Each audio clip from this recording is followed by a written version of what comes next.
الحمد لله نحمده ونستعينه ونستغفره ونؤمن به ونتوكل عليه ونعوذ بالله من شرور أنفسنا ومن سيئات أعمالنا من يهده الله فلا مضل له ومن يضلله فلا هادي له ونشهد أن لا إله إلا الله وحده لا شريك له ونشهد أن سيدنا ومولانا محمدا عبده ورسوله وصلى الله تعالى عليه وعلى آله وصحابه أجمعين أما بعد قال رسول الله صلى الله عليه وسلم من صام رمضان إيمانا واحتسابا غفر له ما تقدم من ذنبه وقال عليه الصلاة والسلام من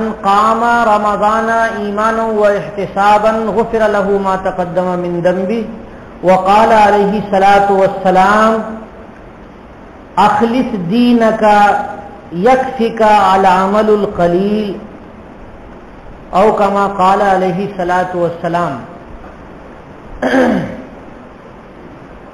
برادران اسلام، رمضان المبارک کا موقع نہایت ہی حسین ترین موقع ہے اور اس کے حسن کو اور اس کی خوبی کو آپ بارہا سنتے رہتے ہیں اور بار بار رمضان المبارک کا مہینہ آتا ہے تو بار بار اس کی خوبیاں سنائی جاتی ہیں اور سنی جاتی ہیں. جو اللہ کی باتیں، اللہ کے نبی صلی اللہ علیہ وسلم کی باتیں ہیں، ان کے بارے میں کہا جاتا ہے کہ یہ ایسا مشک ہے کہ جتنا اس کو رگڑو گے اتنی ہی اس سے خوشبو آئے گی. اللہ کے نبی صلی اللہ علیہ وسلم نے ارشاد فرمایا کہ رمضان المبارک میں دو کام کیا جاتا ہے. ایک کام تو روزے کا ہے جو دن کے وقت میں ہوتا ہے، اور دوسرا عمل رات میں کھڑے ہونے کا ہے، یعنی تراویح کا عمل ہے، تہجد کا عمل ہے. اللہ تبارک و تعالی ان دونوں عملوں کی وجہ سے بندے کو بہت کچھ عنایت فرماتے ہیں.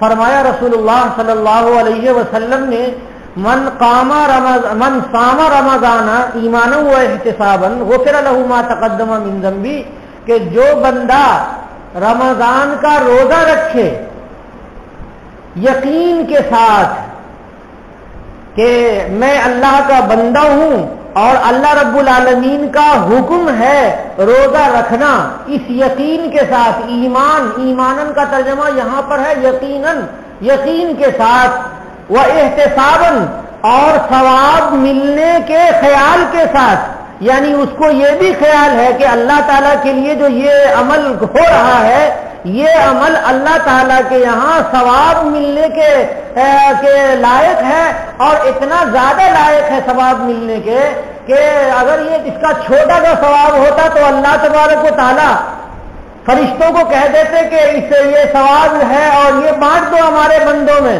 لیکن رب العالمین خود عنایت فرماتے ہیں اس روزے کے ثواب کو. اس لیے فرمایا اللہ کے نبی صلی اللہ علیہ وسلم نے کہ اللہ تعالیٰ خود ارشاد فرماتے ہیں الصوم لی، کہ بندہ جو روزہ رہتا ہے یہ روزہ میرے لیے رہتا ہے، وہ میرے لیے اپنے کو بھوکا رکھتا ہے، وہ میرے لیے اپنے کو پیاسا رکھتا ہے، وہ میرے لیے اپنے کو اپنی خواہشات کو روکے ہوا ہوتا ہے. اس لیے گویا کہ الصوم لی، روزہ میرے لیے ہے. اس میں ایک اشارہ یہ بھی ہے کہ روزہ ایک ایسا عمل ہے جس میں ریاکاری نہیں ہے، خلوص ہی خلوص ہے، خلوص ہی خلوص ہے، ریاکاری اور مکاری نہیں ہے. اگر کوئی انسان ایسا ہو کہ وہ چاہے کہ لوگوں کے درمیان تو روزہ دار رہے اور اکیلے میں جا کر کے کچھ کھا پی لے، تو بتائیے اس کا روزہ شریعت میں ہوگا؟ نہیں ہوگا اس کا روزہ. اس لیے روزہ ایسا عمل ہے کہ اس میں ریاکاری ہے ہی نہیں، اس میں مکاریاں ہے ہی نہیں، سب اللہ رب العالمین کے لیے ہے. اس لیے پروردگار عالم نے ارشاد فرمایا، رسول اللہ صلی اللہ علیہ وسلم نے حدیث قدسی میں فرمایا کہ اللہ کہتے ہیں الصوم لی، کہ روزہ میرے لیے ہے کہ ان عبدی یدعو الطعام والشراب لی، کہ میرا بندہ کھانے کو چھوڑتا ہے میرے واسطے اور پینے کو چھوڑتا ہے میرے واسطے، اس لیے روزہ میرے لیے ہے۔ تو روزے میں جو روزہ کا جو عمل ہے وہ بہت ہی مخلصانہ رب العالمین کے لیے خاص طور سے یہ عمل ہے۔ اس لیے اللہ ارشاد فرماتے ہیں اگلا جملہ، وَأَنَا أَجْزِي بِهِ، کہ میں ہی خصوصی طور پر بندے کو روزے کا بدلہ دوں گا۔ اللہ تبارک و تعالیٰ خصوصی انعام عنایت فرمائیں گے۔ چھوٹا انعام ہوتا ہے تو گاؤں کے کوئی معزز آدمی کے ہاتھ سے دیا جاتا ہے، اور جب کوئی انعام بہت بڑا ہوتا ہے تو وزیر اعلیٰ آتے ہیں دینے کے لیے، اور اس سے بڑا ہوتا ہے تو وزیر اعظم کے ہاتھ سے دلا جاتا ہے، اور انعام اگر سب سے بڑا ہے تو صدر جمہوریہ کے ہاتھ سے وہ انعام دیا جاتا ہے۔ آپ لوگ پڑھے لکھے ہیں اور جانتے ہیں کہ بعض کام ایسے ہیں کہ جو تاریخی ہوتے ہیں، بعض پڑھنے والے طلبہ کچھ کارنامہ ایسا انجام دیتے ہیں جو قوم کے لیے فخر کا باعث ہوتا ہے، تو اس کا انعام، اس کا ایوارڈ خصوصی طور پر بڑے سے بڑے لوگوں کے ہاتھ سے دلایا جاتا ہے۔ تو یہ جو رمضان مبارک کا مہینہ ہے، اللہ تبارک و تعالیٰ نے بندوں کو روزہ رہنے کا حکم دیا، تو ایمان والے بندے اللہ تبارک و تعالیٰ پر یقین کر کے صرف اللہ کے واسطے یہ رمضان کا روزہ رہتے ہیں، تو اللہ تعالیٰ ارشاد فرماتے ہیں کہ روزہ میرے لیے ہے اور میں ہی اس کا بدلہ دوں گا۔ رمضان المبارک کے 1-2 نہیں، کئی دن گزر گئے، 11 دن ہمارے گزر گئے ہیں، اب چند ایام باقی ہیں۔ ان ایام میں ہم برکتوں کو حاصل کر لیں۔ جو ایام گزر گئے ہیں ان ایام میں جو ہم سے کوتاہیاں ہوئی ہیں، ان کوتاہیوں کے لیے اللہ رب العالمین سے ہم معافی مانگ لیں اور اپنی بخشش کروا لیں۔ اللہ کے نبی صلی اللہ علیہ وسلم کے پاس حضرت جبریل علیہ الصلوۃ والسلام آتے ہیں اور کہتے ہیں کہ اس بندے کا ناس ہو جو بندہ رمضان مبارک کا مہینہ پائے اور اس کے بعد بھی اپنی مغفرت وہ کرا نہ سکے۔ تو ہم لوگ اگر اپنی مغفرت رمضان کے مہینے میں نہیں کرا سکیں گے تو گویا کہ حضرت جبریل علیہ الصلوۃ والسلام کی بد دعا کے ہم مستحق ہو جائیں گے۔ اس لیے ہمیں چاہیے کہ رمضان کی ہم قدر کریں۔ بھائیو، رمضان کے روزے کی قدر کرنے کے لیے یہ ضروری ہے کہ ہمیں ہر طرح سے روزے کا اہتمام کریں کہ گناہ نہ ہونے پائے، جھوٹ کا گناہ نہ ہونے پائے، غیبت کا گناہ نہ ہونے پائے۔ رمضان کے مہینہ ہونے کے باوجود دیکھا جاتا ہے کہ روزے کی حالت میں مسلمان جھوٹ بول رہا ہے۔ بھلا اگر رمضان کے مہینے کے روزے کو جھوٹ بول کر کے اگر اسے کمزور کر دیا گیا تو کہاں رب العالمین خوش ہوں گے؟ اور روزے کی حالت میں اگر غیبت کی گئی تو کہاں رب العالمین خوش ہوں گے؟ اس لیے ہمیں چاہیے کہ رمضان کا جو پہلا عشرہ گزرا وہ رحمت کا عشرہ تھا اور یہ مغفرت کا ہے، اور اگلا عشرہ آج سے خلاصی کا ہوگا۔ تو اللہ رب العالمین اس گزرے ہوئے عشرے کی رحمتیں بھی ہمیں عنایت فرما دیں اور اس کوتاہیوں کو ہمیں معاف فرما دیں، اور درمیان کے عشرے میں جو مغفرت کا اعلان ہو رہا ہے رب العالمین کی طرف سے، اللہ کے فرشتے اعلان کر رہے ہیں، تو اس اعلان کی وجہ سے ہماری مغفرت بھی ہو جائے، ہمارے ماں باپ کی اور ہمارے اعزاء اقارب کی سب کی اللہ تبارک و تعالیٰ مغفرت فرما دے۔ اور اگلا جو عشرہ آئے گا وہ کیا کہنا، وہ تو ان دونوں عشروں سے زیادہ ثواب کے حاصل کرنے کا ذریعہ ہوگا۔ بھائیو، یہ جو اخلاص کہتے ہیں، اخلاص کا مطلب کیا ہوتا ہے؟ اخلاص کا مطلب ہوتا ہے کہ کسی چیز کو ایسا صاف کرنا کہ اس سے جو خراب اور کمزور چیز ہے وہ دور ہو جائے اور اصلی چیز سامنے آ جائے۔ مثال کے طور پہ دودھ ہے تو دودھ میں مکھن بھی ہے، کریم ہے، تو اس کو اتنا بلوتے ہیں کہ پانی الگ ہو جاتا ہے اور اس کا جو خالص مکھن اور کریم ہے وہ الگ ہو جاتا ہے۔ تو انسان کے بہت سارے اعمال ہیں، انسان اپنے اعمال میں سے بعض عمل کو صرف اور صرف اللہ رب العالمین کے لیے کرتا ہے۔ یہ اللہ کے لیے اپنے عمل کو کر دینا، یہ ہے اخلاص۔ ایسا عمل کہ جس میں کوئی ریاکاری نہ ہو، ایسا عمل جس میں کسی بندے کو خیال میں نہ لایا گیا ہو، یہ ہے اخلاص۔ فرماتے ہیں نبی کریم صلی اللہ علیہ وسلم حدیث شریف میں، اخلص دین کا، اپنے دین کو تم لوگ خالص کر لو، یعنی دین کے عمل میں اخلاص پیدا کر لو۔ فرماتے ہیں یکفیک العمل القلیل، کہ تمہیں تھوڑا سا عمل کافی ہو جائے گا، تھوڑے سے عمل سے تمہاری نجات ہو جائے گی۔ یہ مستدرک حاکم میں یہ حدیث شریف ہے، حدیث شریف کا نمبر ہے 7844، کہ اس میں نبی کریم صلی اللہ علیہ وسلم نے بتایا کہ اخلاص کا بہت زیادہ وزن ہوتا ہے، بہت زیادہ وزن ہوتا ہے۔ کبھی کبھی بہت سارے اعمال ہوں گے بندوں کے، لیکن وہ اعمال بہت ہلکے ہوں گے، قیامت کے دن اس میں وزن نہیں ہوگا۔ لیکن یہی اعمال جو اخلاص کے ساتھ اور صرف رب العالمین کے لیے کیا گیا ہو، اس میں وزن بہت زیادہ ہے۔ کہا جاتا ہے کہ بندہ اگر اخلاص کے ساتھ ایسی جگہ میں عمل کرے، ایسے پتھر کے گھر میں گھس کر کے عمل کرے کہ جس کا دروازہ مکمل طور پر بند ہو، کوئی نہ جانتا ہو کہ بندے نے کیا عمل کیا، صرف اور صرف رب العالمین کے لیے اس نے عبادت کی، تو اللہ تبارک و تعالیٰ اس عمل کو پھیلا دیتے ہیں روئے زمین پر، اس کے چہرے میں نور ڈال دیتے ہیں۔ جو بھی بندہ اسے دیکھتا ہے تو اس سے قریب ہوتا ہے اور خوش ہوتا ہے، اور اس عمل کی تشہیر ہو جاتی ہے۔ رب العالمین فرشتوں کے ذریعے سے اعلان کروا دیتے ہیں کہ یہ بندہ میرے سے محبت کرتا ہے، تم روئے زمین پر جا کر کے اعلان کر دو کہ میرے بندے اس بندے سے محبت کریں۔ تو بندہ جب خلوص کے ساتھ عمل کرتا ہے تو اللہ بہت پسند فرماتے ہیں، لیکن جب بندہ ریاکاری اور مکاری کے لیے عمل کرتا ہے تو یہ عمل اٹھتا ہے، دھیان سے سنیے، یہ عمل اٹھتا ہے روئے زمین سے اور آسمان پر جاتا ہے۔ پہلے آسمان تک فرشتہ لے کر کے جاتا ہے اور وہاں دروازہ کھلواتا ہے اوپر جانے کے لیے، تو وہاں پوچھا جاتا ہے کہ کیا لے کر کے آئے ہو؟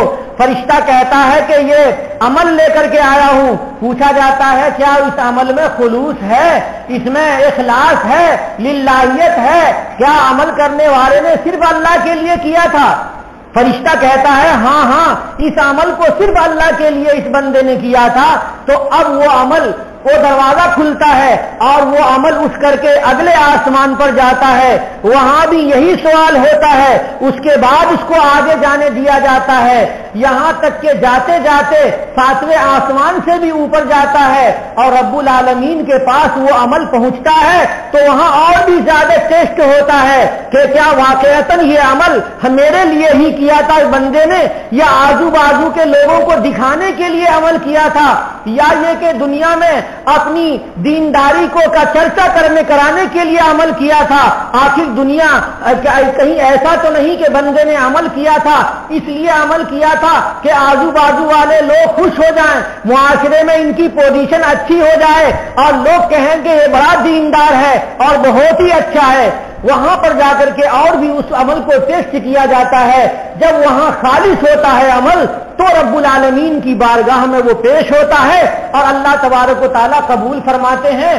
تو اگر عمل بغیر خلوص کے ہے، ریاکاری اور مکاری کے لیے ہے، دنیا میں اپنی پوزیشن اونچی کرنے کے لیے ہے یا دنیا طلب کرنے کے لیے ہے، تو وہ عمل جاتا ہے اور پہلے آسمان پر ہی سوال و جواب ہوتا ہے اور وہیں سے اس بندے کے منہ پر مار دیا جاتا ہے، وہ عمل آگے جاتا ہی نہیں۔ تو ہم عمل بھی کریں اور وہ اللہ رب العالمین کے یہاں قابل قبول نہ ہو، یہ کتنی بڑی محرومی کی بات ہمارے لیے ہوگی۔ ہمیں اخلاص پیدا کرنے کے لیے 3 چیزیں کرنی ضروری ہیں۔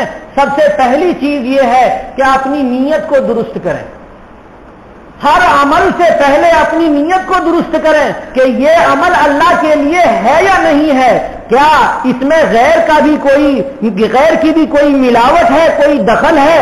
اگر غیر کا ذرہ برابر دخل ہو تو وہ عمل خالص اللہ کے لیے نہیں ہو سکتا۔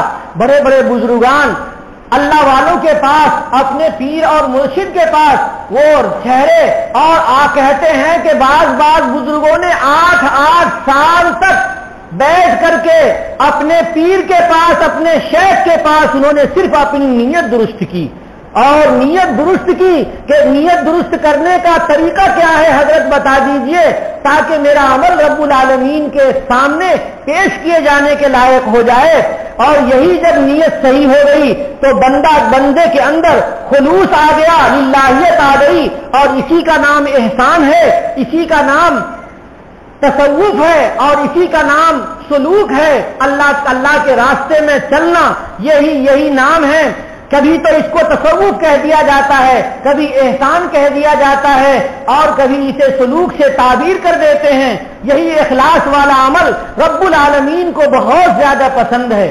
تو نیت کے درست کرنے کے لیے صحبت صالحین بھی ضروری ہے. رب العالمین کا ارشاد ہے، یا ایھا الذین آمنوا اتقوا اللہ وکونوا مع الصادقین، اے ایمان والو رب العالمین سے ڈرو اور صادقین کے ساتھ رہو، سچے لوگوں کے ساتھ رہو. سچے لوگوں کے ساتھ رہنے کا کیا مطلب ہوا؟ وہ سکھائیں گے کہ خلوص کیا ہے، وہ سکھائیں گے کہ للہیت کیا ہے، وہ سکھائیں گے کہ ریاکاری اور مکاری کیا ہے، تاکہ بندہ خالص ہو سکے اور اللہ رب العالمین کو پہچان سکے. وہ لوگ جو سرکار دو عالم صلی اللہ علیہ وسلم کے پاس رہے، انہوں نے حضور سے خلوص و للہیت کو سیکھا، اور اس کے بعد جو اگلا طبقہ آیا تابعین کا، انہوں نے بھی جناب محمد رسول اللہ صلی اللہ علیہ وسلم سے خلوص و للہیت کا سبق سیکھا، اور وہی سبق چلتا چلا آ رہا ہے اور آج ہم تک بھی آیا ہے. ہمیں بھی اخلاص اگر نہیں آ سکا تو یہ سبق آگے نہیں بڑھ سکے گا. اگر ہمارے اندر خلوص پیدا ہوا اور خلوص کے مضمون کو ہم نے سمجھا اور اس پر عمل کیا تو گاڑی آگے بڑھے گی اور ہماری اگلی نسل بھی درست رہے گی، ٹھیک رہے گی.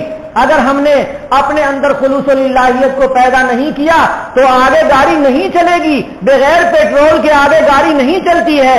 بہت ساری قومیں ایسی ہیں کہ جو نیک تھی اور جن کے آباء و اجداد نیک تھے، لیکن ان کی اگلی نسل میں ان کی نیکیاں منتقل نہیں ہوئی، اس لیے اگلی نسلیں خراب ہو گئیں، برباد ہو گئیں. اخلاص پیدا کرنے کے لیے تیسرا عمل ضروری ہے کہ اپنے اندر اپنی خلوتوں میں ہاتھ اٹھائیں تو رب العالمین سے دعا کریں کہ اے اللہ ہمیں ایسے عمل کی توفیق عطا فرما دیجئے جس سے آپ راضی ہوں. اے اللہ ہمیں ایسے عمل کی توفیق دیجئے جس عمل سے جنت نصیب ہو جائے. ہمیں ایسے عمل کی توفیق نہ دیجئے جو جہنم کا موجب ہو. ایسے عمل سے ہمیں بچا لیجئے جس سے ہمیں سزا مل سکتی ہو. تو اللہ تبارک و تعالی خلوت کی دعاؤں کو اور جلوت کی دعاؤں کو اور نماز کی دعاؤں کو اللہ تبارک و تعالی قبول فرمائیں گے. اور قبول فرمانے کے بعد ایک مرتبہ جو اخلاص کا ہے وہ مرتبہ عنایت فرمائیں گے تو یہ روزہ ہمارا درست ہو جائے گا، صحیح ہو جائے گا. رمضان کے مہینے کا جو دوسرا عمل ہے وہ رات کا عمل ہے. نبی کریم صلی اللہ علیہ وسلم نے ارشاد فرمایا، من قام رمضان ایمانا و احتسابا غفر له ما تقدم من ذنبی، کہ جو بندہ صرف اللہ پر ایمان رکھتے ہوئے، یقین رکھتے ہوئے اور ثواب کی امید رکھتے ہوئے راتوں کو کھڑا ہوتا ہے اور اللہ رب العالمین کے سامنے اللہ تبارک و تعالیٰ ان کے سامنے اپنے سر نیاز کو خم کرتا ہے، اللہ کی آیتوں کو اور قرآن پاک کو وہ سنتا ہے تو سن کر کے اور اس کے دل میں جو اثر ہوتا ہے اس اثر سے بندہ بہت زیادہ ثواب کی امیدیں باندھ لیتا ہے. تو اللہ تبارک و تعالیٰ کیا کرتے ہیں؟ غفر له ما تقدم من ذنبہ، اس کے پچھلے سارے گناہ معاف فرما دیتے ہیں. خلوص کی وجہ سے، روزہ رہنے کی وجہ سے بھی اللہ تبارک و تعالیٰ پچھلے گناہ معاف فرما دیتے ہیں، اور خلوص رہنے کی وجہ سے رب العالمین تراویح کی وجہ سے بھی پچھلے سارے گناہ معاف فرما دیتے ہیں. تہجد کی وجہ سے بھی سارے گناہ معاف فرما دیتے ہیں. رمضان کے مہینے میں ہمارے لیے تہجد کی نماز بہت آسان ہے کہ ہم کھانے کے لالچ میں ضرور جگتے ہیں، اور بلکہ یوں کہنا چاہیے کہ ہم ثواب حاصل کرنے کے لالچ میں کہ حضور نے سحری میں برکت کی دعا دی ہے سحری کھانے والوں کے لیے، تو ہم اس برکت کے لالچ میں ضرور جگتے ہیں. اور جگنے کے بعد ہمارے پاس وقت ہوتا ہے 10 منٹ کا، 5 منٹ کا، 20 منٹ کا ہمارے پاس وقت ہوتا ہے. اگر تھوڑا سجدہ کر لیا جائے تو وہی سجدہ تہجد کی نماز ہو جاتا ہے. چند رکعتیں پڑھ لی جائیں، 4 رکعت، 6 رکعت، 8 رکعت، اور اس سے زیادہ 12 رکعتیں جتنی چاہیں اتنی تہجد کی نماز میں سجدہ ریز ہو جائیں تو آسانی سے تہجد کی نماز بھی ہمیں نصیب ہو جائے گی اور اس نماز کا بھی ثواب رب العالمین عنایت فرمائیں گے۔ اللہ تعالیٰ نے ہمیں سحری میں بھی کھانے کے لیے اور سحری کے کھانے کو برکت کہہ کر کے ہمارا انتظام فرما دیا۔ اگر اللہ کہتے کہ سحری کے بغیر روزہ رہو تب بھی اللہ تبارک و تعالیٰ انصاف کرنے والے تھے۔ پہلے زمانے میں جو روزے تھے وہ مغرب کی نماز کے بعد اگر آنکھ لگ گئی سو گیا انسان تو پھر کھانے کی اجازت نہیں ہوتی تھی، لیکن اللہ کے نبی صلی اللہ علیہ وسلم کی برکت سے ہم لوگوں کو چاہے رات میں نیند لگ جائے اور چاہے ہم سوئیں یا نہ سوئیں ہر حالت میں ہمیں ایک دم صبح صادق سے پہلے تک کھانے کی اجازت ہوتی ہے۔ یہ اللہ رب العالمین کا کتنا بڑا کرم ہے کہ اس کرم کا شکریہ ادا کرنا چاہیں تو نہیں کر سکتے ہیں۔ بھائیو، یہ جو ایمان ہے اس ایمان میں جب استقامت ہو اور اس ایمان میں جب پامردی ہو اور جماع ہو صبر ہو تو اللہ تبارک و تعالیٰ کے یہاں یہ ایمان بہت قبول ہو جاتا ہے۔ آپ نے قصہ سنا ہوگا فرعون کی جو ایک مشاطہ تھی، فرعون کی بیٹی کے بال سنوارتی تھی اور اس کو میک اپ کراتی تھی، تو خاموشی سے اس نے حضرت موسیٰ علیہ السلام کے ہاتھ پر ایمان قبول کر لیا تھا۔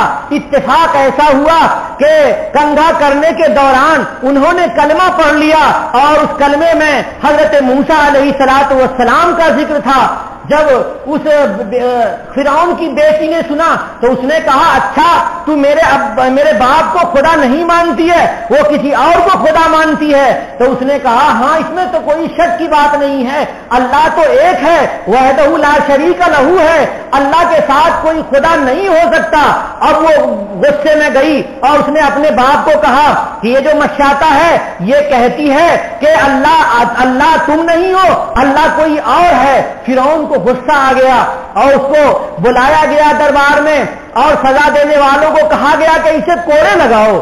اس نے کوڑے لگے، اس کے بعد اسے کہا گیا کہ تم اپنے ایمان سے پھر جاؤ، لیکن ایمان میں استقامت اس کے اندر آ گئی تھی، ایمان میں مضبوطی آ گئی تھی، پختگی آ گئی تھی۔ اس نے کہا کہ اے فرعون بھلا تو خدا ہو سکتا ہے؟ ہرگز نہیں ہو سکتا، خدا تو ایک ہے، اس کے علاوہ کوئی خدا نہیں ہے۔ میں موسیٰ کو نبی اور ایک اللہ کو ایک مانتی ہوں، اس کے علاوہ میں کوئی کام تمہارے گھر سے نہیں کر سکتی۔ فرعون نے کہا کہ اچھا ایسا ہے میں تمہیں سزا دوں گا۔ اس نے کہا کہ تم بادشاہ ہو اور تمہیں اختیار ہے سزا دینے کا۔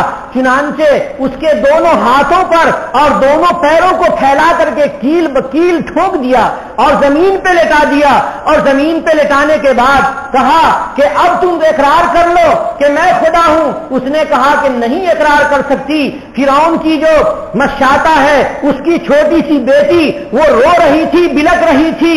فرعون نے حکم دیا کہ اس کی بیٹی کو اس کے بدن پہ اس کے پیٹ پہ رکھ کر کے ذبح کر دو۔ چنانچہ اس کی بچی کو اس کے پیٹ پر رکھ کر کے ذبح کر دیا گیا اور کہا گیا کہ اے مشاطہ تم فرعون کو خدا مان لو، لیکن اس کے دل میں اللہ رب العالمین نے خلوص دیا تھا اور پیر میں مضبوطی دی تھی۔ اس نے کہا کہ اے فرعون میں تمہیں خدا نہیں مان سکتی، چاہے تم کچھ بھی کر لو۔ چنانچہ اس مشاطہ کو ذبح کر دیا گیا، ختم کر دیا گیا، لیکن اس نے ایمان ہی کو باقی رکھا، اللہ تبارک و تعالیٰ کی وحدانیت سے وہ چلی نہیں۔ یہ ہے ایمان۔ گھر میں معلوم ہوا تو فرعون کی جو بیوی تھی آسیہ، انہوں نے کہا کہ کیا تم نے مشاطہ کو مار دیا اس وجہ سے کہ تم کو وہ خدا نہیں مانتی ہے؟ تو فرعون نے کہا ہاں کیا تم اس کی طرفداری کر رہی ہے؟ آسیہ نے کہا ہاں میں اس کی طرفداری کر رہی ہوں اور میں گواہی دیتی ہوں کہ اللہ کے علاوہ کوئی اللہ نہیں ہے اور موسیٰ اللہ تبارک و تعالیٰ کے پیغمبر ہیں۔ جب فرعون نے دیکھا کہ بیوی بھی حضرت موسیٰ علیہ السلام کو نبی مان رہی ہے اور فرعون کو خدا نہیں مان رہی ہے تو فرعون کو غصہ آیا۔ فرعون نے دلہن کو برسر عام دربار میں بلایا اور کہا کہ میں تمہیں یہاں بے لباس کر دوں گا، ننگا کر دوں گا اس نے کہا کہ میں نے اللہ کو ایک مان لیا ہے، اس لیے تم جو کچھ بھی کرنا چاہو کرو، لیکن میں ایمان سے نہیں پھر سکتی۔ بتائیے کہ ایک بادشاہ کی زوجہ محترمہ ہے، اس کو جس کی خادماؤں کی کوئی کمی نہیں، سینکڑوں کی تعداد میں ان کی خدمت کرنے والی ہیں، کہ بادشاہ کے دربار میں اس کا حکم بھی بادشاہ کے حکم کی طرح چل رہا ہے، لیکن اس کو محض ایمان سے ہٹانے کے لیے مجبور کیا جا رہا ہے اور اس کو برسرے دربار ننگا کی کرنے کا حکم دیا جا رہا ہے۔ فرعون کو غیرت نہیں آئی، کیوں کہ کافر کو کہاں غیرت ہوتی ہے؟ فرعون نے اپنی زوجہ کو وہاں ننگا کر دیا۔ اس کے باوجود اس نے کہا کہ میں تمہیں خدا نہیں مان سکتی۔ فرعون نے کہا کہ پھر تو میں تمہارے بدن کے چمڑے چھلوا دوں گا اور اس پر سرخ مرچ اور لال مرچ ڈلوا دوں گا۔ فرعون نے ایسا ہی کیا، لیکن وہ تڑپتی رہی اور اس نے کہا کہ میں تمہیں خدا نہیں مان سکتی۔ دھوپ میں تڑپتے تڑپتے آسیہ کا انتقال ہو گیا، لیکن اس نے ایمان کو نہیں چھوڑا اور اپنی پامردی کو اور اپنی استقامت کو اس نے باقی رکھا۔ یہ ہے ایمان۔ جب ایمان دل کی گہرائیوں میں آ جاتا ہے تو دنیا سے انسان کو ڈر نہیں ہوتا ہے۔ پوچھئے ان لوگوں سے جو میدان کارزار میں ہیں، پوچھئے ان لوگوں سے، ان صحابہ کرام کے کارنامے پڑھیے کہ جنہوں نے اللہ رب العالمین کے لیے زخم کھائے ہیں، اللہ رب العالمین کے لیے تلواریں کھائی ہیں اور اللہ کے لیے انہوں نے میدان کارزار میں اپنی جانیں دی ہیں۔ وہ کیوں جانیں دی ہیں؟ جان دی ہوئی اسی کی تھی۔ حق تو یہ ہے کہ حق ادا نہ ہوا۔ وآخر دعوانا الحمدللہ رب العالمین۔